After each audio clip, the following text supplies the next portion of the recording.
Morning everyone, happy Tuesday. Today I have 3 tips that are going to center around turning your line of questioning upside down. And this is around asking what people don't want. What does failure look like? What do we want to avoid? So first off, why it's important. When working with clients, managers, sponsors, asking what good doesn't look like, this helps you narrow down what good looks like. Because when they're giving you a task, when they're saying, I want this done, sometimes, it's not sometimes, a lot of the time, they'll be so busy that they're not giving you the details you need. So you need to ask them, what's the opposite of this? Or even in a slide pack, putting a note in there that you know is wrong just to get them to correct it. Because sometimes either they haven't articulated it properly or they just haven't realized all the information you need to do your job.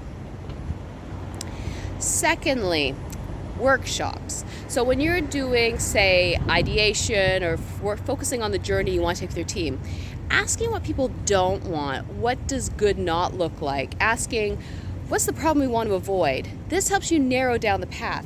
Because when you ask people all the positives, positives are different to a lot of people, but a lot of problems are experienced the same way.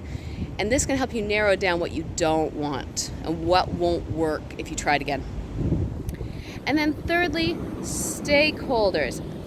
Asking stakeholders, especially in stakeholder listening sessions, this is something I did a while back. Asking people what is the opposite of the topic that you're trying to define. Asking them about the opposite of the communication that you've tried to get them to absorb.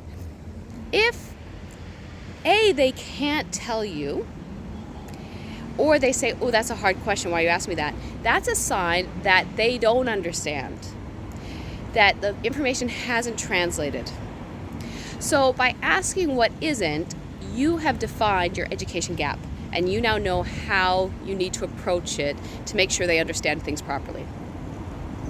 So there you have it. Let me know what you think in the comments below. Get in touch if you want to discuss further for what this would mean for your organization. And yeah, see you all next week.